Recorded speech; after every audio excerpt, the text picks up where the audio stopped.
नमस्कार साथियों, स्वागत है आप सबों को आपके अपने YouTube channel RS diamond official में। साथियों, कैसे हैं आप लोग? आशा करता हूं आप लोग खुश होंगे, मस्त होंगे, जहां भी होंगे ज़बरदस्त होंगे। साथियों, जैसा कि आप लोग को भली भांति पता है, TRE 4 को लेकर के वैकेंसी को लेकर के लेट लतीफ़ी चल रही है। ऐसे में कहीं न कहीं आप लोग के बीच में तमाम ऐसे महत्वपूर्ण सवाल है जो अभ्यर्थी के माध्यम से कमेंट करके, साथ में कॉल और मैसेजेस के माध्यम से पूछा जा रहा था, आखिर TRE 4 में लेट क्यों? जी हाँ साथियों, TRE 4 में लेट क्यों? साथ में ही जुलाई सीटेट भी तैयार हो रहा है, चूँकि जुलाई में जो नई सीटेट होनी है, अगर लेट लतीफ़ी हो रही है तो जुलाई सीटेट वाले अभ्यर्थी को मौका मिलने जा रहा है। साथ में अपीयरिंग अभ्यर्थी भी इसमें शामिल हो सकते हैं। तो आइए मैं अपीयरिंग को लेकर के बात करूँगा और जुलाई सीटेट को लेकर के बात करूँगा और TRE 4 में लेट से क्या कुछ बड़ा प्रभाव पड़ सकता है इसके कट ऑफ को लेकर के, इसके ऊपर भी हम लोग बात करेंगे।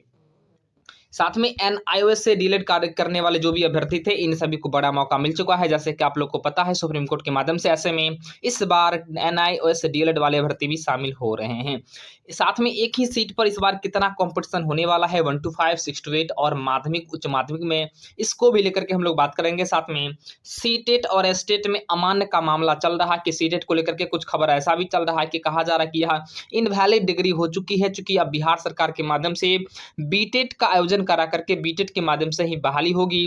इसमें कितनी सच्चाई है, इसके ऊपर भी आज हम लोग जो है खुलासा करने वाले हैं। तो कुल मिलाकर साथियों, आज आप लोग को एक ही वीडियो में पूरी जानकारी मिलेगी, तो वीडियो को स्किप किए बिना अंत तक जरूर देखिए ताकि आपको पूरी जानकारी आसानी से प्राप्त हो सके। सबसे पहले साथी, आप लोग को भली भांति पता है TRE 3 को लेकर के जो बहाली प्रक्रियाएं थी, इसमें फाइनली जो है काउंसलिंग का प्रक्रिया पूरा हो चुका है। अब नियुक्ति पत्र को लेकर के बिहार सरकार तैयार है कि मार्च के सेकेंड वीक में, जी हाँ साथी, मार्च के सेकेंड वीक में सभी को नियुक्ति पत्र प्रदान करके विद्यालय भेजने की तैयारी चल रही है। कहीं ना कहीं गांधी मैदान में सभी जितने सारे शिक्षक है, नव शिक्षित है, उन सभी को बुला करके जो है नियुक्ति पत्र का वितरण किया जाएगा। साथ में उन सभी को विद्यालय अलॉटमेंट दे करके विद्यालय में उन्हें जो है जल्द से जल्द नियुक्त करने की बातें सामने चल रही है।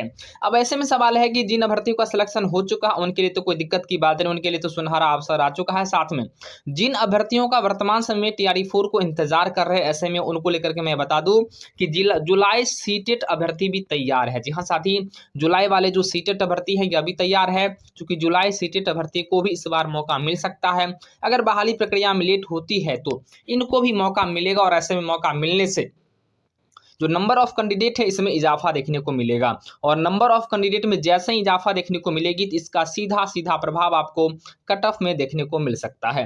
अब सवाल है कि अपीयरिंग वाले ऐसे भर्ती जो 23-25, जी हाँ साथी, 2023-25 सेशन में कर रहे हैं, क्या उनको मौका मिल सकता है? लेकिन इससे पहले हम लोग जानेंगे कि एक सीट पर कितना कॉम्पिटिशन होगा और सीटेट और एस्टेट अमान को लेकर के क्या कुछ चर्चाएं थी। तो दोस्तों, मैं आप लोग को बता दूं, सीटेट और स्टेट अमान को लेकर के जो चर्चाएं थी, इसमें झारखंड का एक मामला था, जहां पर झारखंड के मामले में सीटेट को अमान को लेकर के बातें चल रही थी, वहां पर झारखंड TT को मान दिया गया था। लेकिन साथ ही बिल्कुल आप लोग बिहार में जो भी लोग खास करके इसको लेकर के चिंतित हैं या सोच रहे हैं कि इसमें सीटेट अमान हो जाएगा, मैं तो सीटेट क्वालिफाई हूँ, बीटेट तो आयोजन हुआ नहीं है, ऐसे में बिल्कुल आपको चिंता करने की बात नहीं है। TRE 4 में अगर आप सीटेट 1 to 5 या सीटेट 6 to 8 क्वालिफाई हैं तो बिल्कुल आपकी डिग्री यहाँ पर वैलिड है, क्योंकि बिहार सरकार के माध्यम से बीटेट का आयोजन लंबे अरसे से नहीं किया जा रहा है। यानी आपको भली भांति पता है, 11 में हुई थी, फिर 17 में इसका आयोजन हुआ था बीटेट का, उसके बाद कभी आयोजन नहीं हो रहा। और ऐसे में कहीं न कहीं केंद्रीय शिक्षक पात्रता परीक्षा जो सीटेट की डिग्री है वो सभी अभ्यर्थियों की यहाँ पर वैलिड होंगी और खास करके आने वाले वक्त में भी देखने को मिलेगा और पुराने समय में भी सीटेट को अपनाया जा चुका है। इसलिए आपको 1% भी सोचने की बिल्कुल चिंता करने की बात नहीं है कि सीटेट मेरा डिग्री अमान हो जाएगा। यानी बिल्कुल आपकी डिग्री 210%, हाँ साथी, 210% आपकी डिग्री जो है यहाँ पर वैलिड है, कोई दिक्कत की बात नहीं है। अब सवाल था कि STT को लेकर के, जी हाँ साथी, STT भी बिल्कुल वैलिड है, कोई दिक्कत नहीं। लेकिन समझना यह है कि नई STT को लेकर के बहुत सारे अभ्यर्थी इंतजार कर रहे हैं कि नई STT अगर आ जाएगी तो हम लोग के कुछ ऐसे सब्जेक्ट है जिसमें हम लोग भी एग्जाम दे करके क्वालिफाई करके TRE 4 में हम लोग को मौका मिल सकता है। ऐसे में नई STT को आयोजन को भी लेकर के बिहार विद्यालय परीक्षा समिति जो है विचार विमर्श कर रही है। हो सकता है कि आप लोग को इस जो मार्च के महीने हैं, मार्च के महीने में आपको नई एसटीटी का नोटिफिकेशन देखने को मिल सकता है, इस प्रकार की खबरें चल रही है। तो नई एसटीटी को लेकर के जो भी अभ्यर्थी चिंतित हैं उनको चिंता करने की बात नहीं है। हो सकता है कि मार्च के महीने में एसटीटी देखने को मिलेगा, लेकिन अगर एसटीटी मार्च में आ गई तो फाइनली साथी समझ लीजिए कि एक बार फिर से नई एसटीटी में जो उत्तीर्ण अभ्यर्थी होंगे उन सभी को टीआरई 4 में मौका दिया जाएगा। यानी कुल मिलाकर कहीं न कहीं नई एसटीटी अभ्यर्थी भी टीआरई 4 में शामिल हो जाएंगे। अब बात करते हैं हम लोग एक सीट पर कितना कंपटीशन होगा, लेकिन इससे पहले एनआईओ से डीएलएड करने वाले अभ्यर्थी को लेकर के बात कर ले। तो एनआईओ से जो भी डीएलएड अभ्यर्थी थे उन सभी को सुप्रीम कोर्ट ने फाइनली जो है मान्यता करार दे दिया गया। ऐसे में कहीं ना कहीं वो सारे अभ्यर्थी भी इस बार आवेदन करेंगे बिहार के 1 to 5 और 6 to 8 में। ऐसे में कहीं ना कहीं इस बार अभ्यर्थी की इजाफा होने जा रही है। अब सवाल है कि आखिर अपियरिंग वाले अभ्यर्थी को मौका मिल सकता है क्या? तो साथ ही अभ्यर्थी जो अपियरिंग वाले हैं उनका सेशन है 2023 और 25। तो 25 सेशन अगर उनका है तो 25 वाले अगर डिग्री उनकी कंप्लीट अगर हो भी जाती है, अगर पहले से वो सीटेट क्वालिफाई हैं, तो पहले से सीटेट क्वालिफाई हैं, अगर इनका नोटिफिकेशन से पहले अगर डिग्री कंप्लीट हो जाती है तो बिल्कुल वह जो है आसानी से फॉर्म भरने के लिए एलिजिबल माने जाएंगे। लेकिन उनकी अगर रिजल्ट में लेट लतीफ़ी होती है, नोटिफिकेशन पहले आ जाता है, तो ऐसे में अपियरिंग वाले अभ्यर्थी उसमें फॉर्म को नहीं भर पाएंगे। तो कुल मिलाकर डिपेंड ये करता है कि नोटिफिकेशन से पहले, अगर नोटिफिकेशन से पहले उनकी डिग्री कंप्लीट हो जाती है, सीटेट हुआ पहले अपियरिंग से क्वालिफाई हैं, तो फाइनली उनको मौका मिलेगा। अगर उनकी डिग्री अगर कंप्लीट नहीं होती है, सीटेट अगर क्वालिफाई हैं भी, तो भी वो बिल्कुल नोटिफिकेशन के बाद अप्लाई नहीं कर सकते हैं।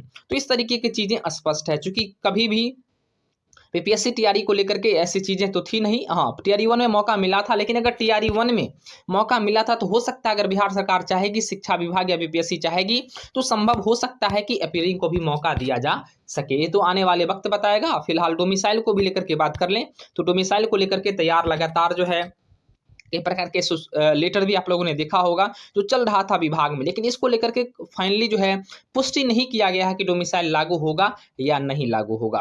लेकिन साथ ही डोमिसाइल लागू हो जाती है तो आने वाले वक्त में बिहार के जो शिक्षक अभ्यर्थी हैं उनको बड़ा फायदा देखने को मिलेगा, कम अंकों पर चयन हो जाएगा और अन्य राज्य के जो शिक्षक अभ्यर्थी जो 90% सीटें लेकर के रिजर्व कोटा से फाइनली शिक्षक बन जाते थे, ऐसे में उनको भी यहाँ पर जो है तकलीफ का सामना करना पड़ सकता है। तो फिलहाल डोमिसाइल को लेकर के लगातार हम लोग एकजुट हैं, आप लोग भी समर्थन करें ताकि डोमिसाइल को लेकर के हम लोग आगे बढ़ सके। अब सवाल है कि एक सीट पर कितना कंपटीशन होगा। साथ ही जो कट ऑफ आप लोगों ने देखा था टीआरई 3 का, उसमें 1 to 5, 6 to 8 और माध्यमिक उच्च माध्यमिक का अलग अलग विषय का कट ऑफ आप लोगों ने देखा था। देखा यह था कि कुछ ऐसे विषय थे जिसके कट ऑफ काफी हाई थे, कुछ ऐसे विषय थे जिसके कट ऑफ काफी लो थे, कुछ ऐसे भी सब्जेक्ट जो +2 में थे जिनके कट ऑफ थे ही नहीं। तो कुल मिलाकर साथ ही कुछ ही विषय को छोड़ दिया जाए तो बाकी बात सारे विषय में आपके कट ऑफ देखने को मिलेंगे। लेकिन सबसे बड़ा सवाल तो यह है कि हाई स्कूल वाले जो भी हाई स्कूल वाले मैथ वाले अभ्यर्थी हैं उनके कट ऑफ काफी ज्यादा हाई देखने को मिला था। ऐसे में स्पष्ट है कि अगर इस बार भी अगर टीआरई 4 होती है तो कट ऑफ उससे कम जाने की संभावनाएं बिल्कुल ना के बराबर होगी, यानी कहीं ना कहीं कट ऑफ आपका 102 नंबर से ऊपर जाना है। लेकिन सवाल है कि 1 to 5 और 6 to 8 को लेकर के, तो 1 to 5 में भी काफी ज्यादा कट ऑफ गई थी। आपको भली भांति पता है कि ओबीसी को लेकर के 74 मार्क्स गया था। इसी प्रकार से अगर जनरल की बात कर लें, SC ST की बात करें तो उनके कट ऑफ इस प्रकार से संभावित थे। इसलिए इस बार भी कट ऑफ में इजाफा देखने को मिलेगा। 1 to 5 में भी कम से कम आपको मैं बता दूं कि 6 से 7 मार्क्स आपके कम से कम बढ़ने वाले हैं। आपको इसमें अधिक आपको मार्क्स लाने होंगे टीआरई 4 में, फाइनली तब जाकर के सिलेक्शन होगा। क्योंकि इस बार एनओएस वाले अभ्यर्थी भी शामिल हो रहे हैं, हो सकता है अपियरिंग को भी मौका मिल सके। साथ में अगर लेट लतीफ़ी होती है तो नए सेशन के अभ्यर्थी भी इसमें शामिल हो जाएंगे। तो इसलिए आप लोग को बिल्कुल कमर कस के तैयार रहना है कि अंक आपको मानी मार्क्स आपको ज़्यादा से ज़्यादा लाने हैं। चूँकि ज़्यादा अगर आप लाते हैं तो आपकी सीटें सुनिश्चित हो जाएंगी। अब सवाल है कि आखिर ये वैकेंसी फाइनली कब तक आने की उम्मीद है। तो साथ ही मैं आप लोग को बता दूं, यह वैकेंसी आप लोग को मार्च के अंत तक, यानी टीआरई 4 जो है आपको मार्च के अंत तक आने की उम्मीद लग रही है। क्योंकि जैसे नियुक्ति पत्र सौंपा जाता है उसके बाद विद्यालय से रिक्तियां मंगाई जाएंगी, रोस्टर क्लियर करके फाइनली जो है शिक्षा विभाग जो है बीपीएससी को भेजेगी और बीपीएससी फाइनली आप लोग को नोटिफिकेशन आउट कर देगा। तो इस तरीके की खबरें चल रही है। फिलहाल जो भी अपडेट आएगा मैं आप लोग को बताऊंगा। तब तक के लिए धन्यवाद। देखते रहिए RS डायमंड ऑफिशियल को। वीडियो को ज़्यादा से ज़्यादा शेयर करें, लाइक करें, सब्सक्राइब करें। जय हिंद, जय भारत।